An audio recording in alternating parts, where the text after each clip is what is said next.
Ladies and gentlemen, boys and girls, the highly anticipated motion picture Elesin Oba, the King's Horseman, is finally out, and is it worth the buzz, wait, and anticipation? Find out very soon as I bring to you the review of Ebony Life and Netflix collaboration Elesin Oba. Elesin Oba, The King's Horseman, is a Nigerian historical drama film directed by B. Bandele, the director of the first two episodes of Blood Sisters. The movie is based on Wole Soyinka's Death and the King's Horseman, which is a stage play. The film is based on a true story and it is set in the 1940s Oyo town.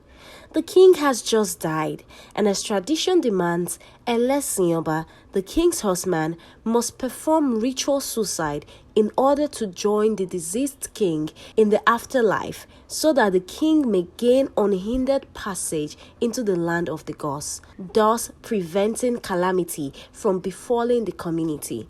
Elesin Oba's sexual appetite caused him to dodge his duty, which in turn has a devastating consequences.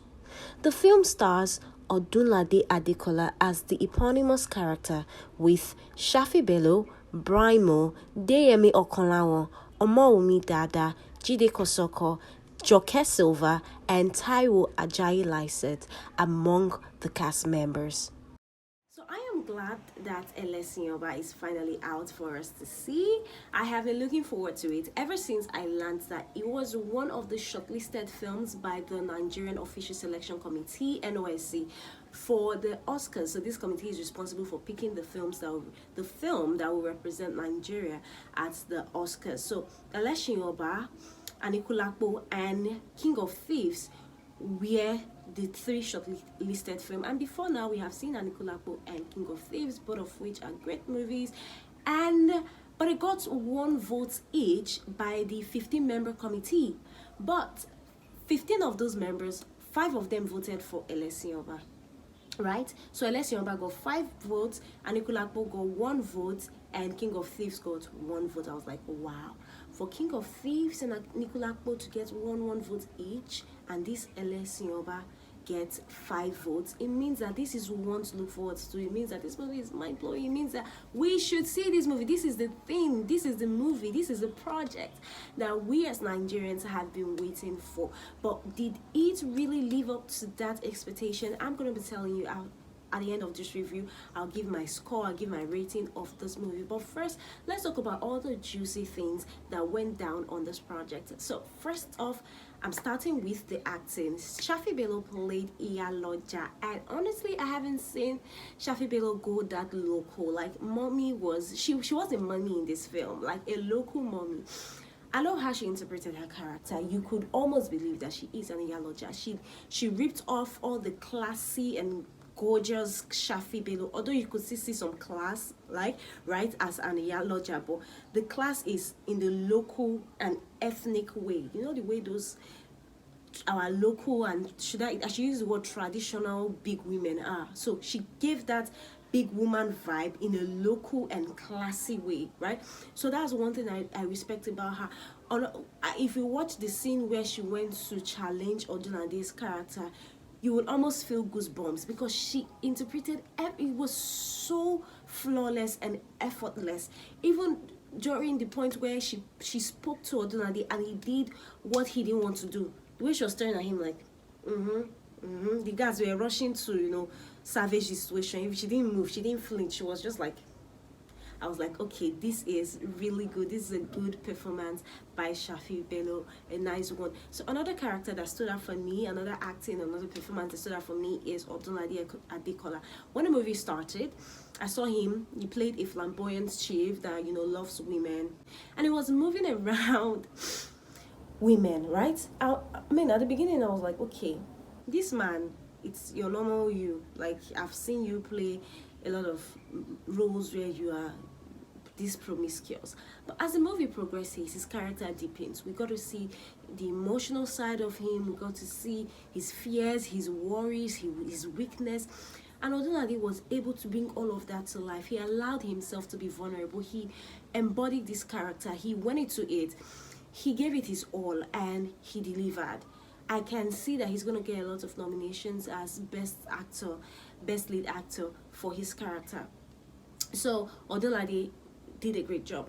Another actor that stood out for me is Deyemi. Deyemi had a very short screen time. I mean, I think we saw him like twice or four times on screen, but those times were memorable. They were stunning, they were mind-blowing, especially when he met his father, who is Odunlade's character, and you could see the emotions in his face, in his expression. He was so sad, he was so sorrowful.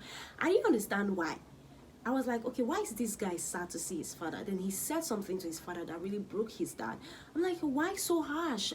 Honestly, let me put this out there. I haven't watched the play. I didn't read it as a theater student. I am not a theater student. I'm a science student. So I didn't really get to watch the play, right? I'm going to come to that later. But all I'm trying to say is I didn't know of the story. I haven't read the story before now.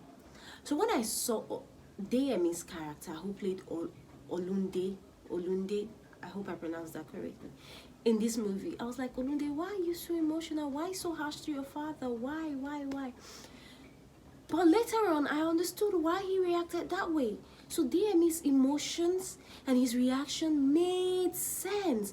So he was able to communicate some things through his expression, and his emotion. That even when we didn't get it, we got it later, that this is why this guy was so emotional. This is why he spoke to his dad. So that scene conveyed a lot of message that helped us tie together one or two pieces at the end of the movie. Another character that I wouldn't want to leave out is Brimo. I love how he interpreted his role.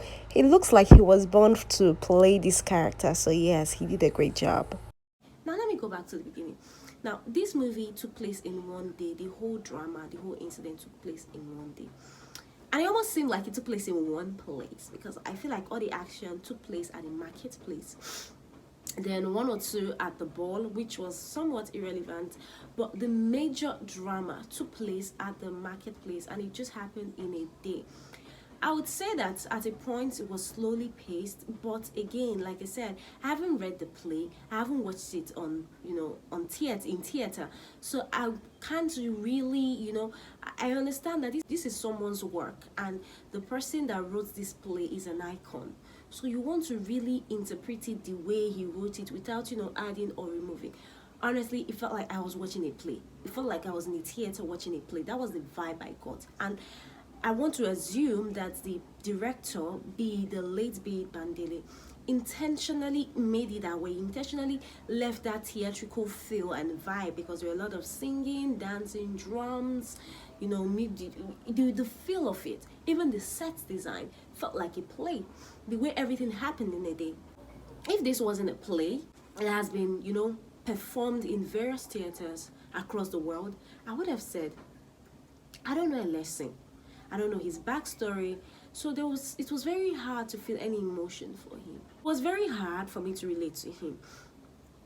Usually as an Elesin, according to what I have heard, whatever the Oba eats, you eat. All the enjoyment of the Oba you also experience. So when he dies, it means it's time for you to go too. But we didn't get to see him enjoy with the Oba. We didn't even get to see the Oba at all. So seeing this man from who I don't know before trying to commit suicide, I'm like, okay, let me just watch the story. Same thing with the bride he married. I didn't know her before. We didn't know her backstory. We didn't know where she's coming from. So it was very hard for me to really empathize with the bride for the sudden change that happened in her life. It was hard to be emotionally attached to any of the character or feel what they're feeling, because you don't know where they're coming from. You just got the opportunity to see a day in their lives, which is also fine, because they were able to take us along in their dialogue, which was also a problem at some point, because at some point the dialogue was too long and I had to move forward. Even when I took it forward, I didn't really still feel like I missed anything, because it was too long, it was too much, a lot of going back and forth, explanation, saying the same to repetitiveness. So the movie is just linear, right? So linear. And there was no suspense, there was no action, there was no drama. I was just watching a story. I was watching the life of a man. Which brings me to my final point about this movie. Yes, I know when we watch drama, we want action, we want suspense, we want this, we want that. Especially when you're making it into a feature film, when you're taking a play from the theater. This movie was written for the theater. When you're taking it from theater to the screen, once it's screen, once it's a play on a movie on screen, people want to watch to be entertained. People want suspense. People want drama. People want action. People want something to keep them, keep them glued to their screen. But we should also understand that this is a very sensitive drama because one, it's a true life story. It is not fictional. It is a true life story. Secondly, Wole Soyinka wrote this play. So Wole Soyinka, for you to interpret his work, you have to be really, really very technical and smart about it, and you must not dilute his work. It won't be funny. With these two factors I just pointed out, it will be very, I'm sure it was very hard for the producers, the makers of this film to, come together and say, you know what, we're not going to dilute this work. We're not going to add our own drama. We're not going to add our own razzmatazz. We're not going to twist the story. We're not going to tweak the story to make people happy, to please people. We're just going to say it as it is. We're going to bring this movie from the stage, from theater to our screen. And it did just that. So whatever I feel would have been done better, whatever drama, whatever suspense, whatever backstory, whatever intrigue, I'm sure they thought of that because I've seen the lineup of filmmakers that worked on this project. They're smart, they're intelligent, they're storytellers. They could have added one or two. Of course, it's Ebony life. They like to add plenty drama, many stories. They didn't do that. They just brought the work from stage to our screen. So if it's not what you expected, if it's not what you want, if it's not what you like to see, it's fine. I respect that for you.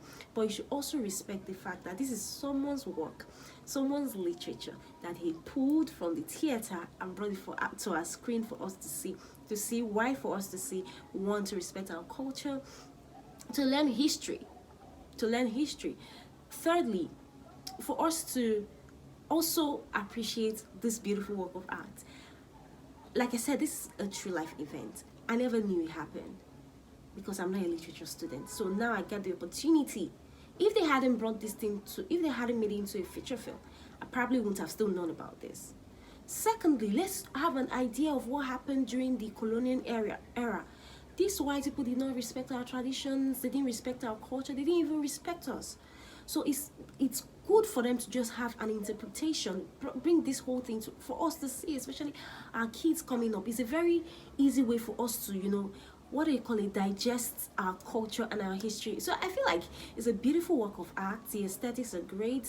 The cinematography is beautiful. Costuming, perfect. Costuming almost perfect though, because there were some things I saw and I was like, okay, these costumes or this jewelry probably wouldn't be around back then, but again, I have to do my research to make sure that I am right on that. Then I saw that some of the lamps in the film were new. They were too brand new. It was like it seemed like some of the costume and aesthetics were bought for this project, which is the reality. But if you want to really paint a picture for me, make it seem as it was back then, right? Some of the constructions I could feel the sense in the wood that okay, this leaf or this construction was made for this project. But I mean, that aside, right, taking all of that aside, I think it's a beautiful work of art brought to life. Now, so if you ask me to score Elesin Oba over 10, I'm going to be honest, I'm not going to score Elesin Oba as a feature film. I'm going to score it as though I went to a theater to watch a play, right? Their performance is good. The music, the drum, the sound, the acting, everything is on point. But when you talk about on-screen entertainment, it wasn't there. But again, like I said, I am scoring it like a play I went to the theater to watch. So I'm going to give this movie an 8 over 10. Thank you very much for watching this review. If you have your own, tell me what you feel about Elesin Oba in the comment section. If there's anything you want to correct me on or educate me on about this project, about anything I've said about our culture or tradition, Please let me know in the comment section. We're still learning. I am very open to learn. Thank you very much. Please, if you haven't subscribed to this channel, kindly do so. I promise to bring you more reviews. I mean, there are lots of Nollywood content out there coming out, and I'm going to be plugging you onto it. Even before they are released, I'll tell you about the movie before they are released. When they're released, I'll watch it and tell you if it's what's the hype, right? Thank you very much. My name is Ahina Alto. Bye.